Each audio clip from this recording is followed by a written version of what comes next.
Hello everyone, welcome to my new blog. সবাই কেমন আছো? আজকে আমি গিয়েছিলাম নাটোর রাজবাড়িতে, তো তাই তোমাদের সাথে শেয়ার করব। তো এটা ছিল রাজবাড়ি ঢোকার পাশেই পুকুর, আর এই পুকুরের পাশে ছিল জমিদারদের একটা মন্দির, শিব মন্দির। হয়তো তারা পূজা দিত তাদের আমলে। তো যাই হোক, এখন তোমাদের দেখাচ্ছি। এখানে কাঁঠাল ধরে আছে অনেকগুলো, ঝুপনা ধরে। আর এই শিব মন্দিরে কিন্তু অনেক বড় শিব মূর্তি ছিল। আর এখানে ছিল একটা সাধু, যে অনেক জ্ঞান দিচ্ছিল সবাইকে। তো আমি শুধু ভিডিও করেই চলে এসেছি।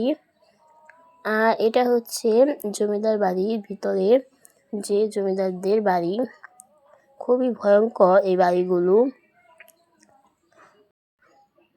আর এখানে কিন্তু অলরেডি অনেক মানুষের ভিড় ছিল, যেহেতু ঈদের ছুটির পরের দিক দিয়ে আমরা গিয়েছিলাম। আর এটা হচ্ছে লোকনাথ বাবার মূর্তি ছিল। আর এই মূর্তিটা কিন্তু অনেক বড় আর সুন্দর ছিল। আর প্রত্যেকটা গাছের নিচে আর কি মূর্তি রকমের বানানো ছিল।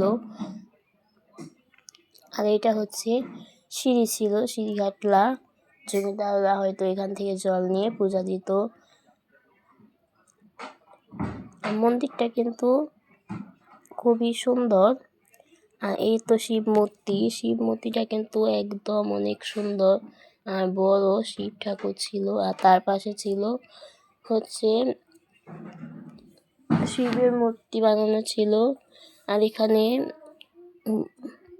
নাগ ছিল। আর এই তো জমিদার বাড়ির ভিতরে প্রচণ্ড ঘন জঙ্গল, মানে গাছপালা ছিল। আর জমিদার বাড়ির ভিতরে সবাই উঠে ছবি তুলছিল, আর আমি ওদিকে যাইনি। এখানে কিন্তু ঢোকার পর অত একটা খারাপ লাগেনি, যখনই শুনেছি একটা কুয়া আছে, কুয়ার ভিতরে মানে জমিদাররা এই যে এই কুয়াটা, যারা অন্যায় করতো আর না করতো তাদের ধরে নিয়ে একটু দোষ পেলেই এই কুয়ার ভিতরে ফেলে মানে ফাঁসি দিয়ে মারতো। এটা হচ্ছে সেই ফাঁসির মঞ্চ। তো এখানে কিন্তু খুবই ভয়ঙ্কর বিষয় লাগছিল, তাই আমি সামনে আসিনি। তো দূর থেকে ভিডিও করেছি, ভিডিওর জন্য গিয়েছিলাম সামনে। তো এই তো এটা হচ্ছে তার পাশে জমিদার বাড়ি। এখানে আমি বেশিক্ষণ ওয়েটই করিনি, কারণ খুবই ভয়ঙ্কর ছিল। আর তার পাশে ছিল পুকুর, জমিদার বাড়ির ভিতর পুকুর ছিল। আর ঘোড়ার গাড়ি নিয়ে সবাই পুকুরের চারপাশ দিয়ে ঘুরে, মানে পুরাটা দিয়ে ঘুরে।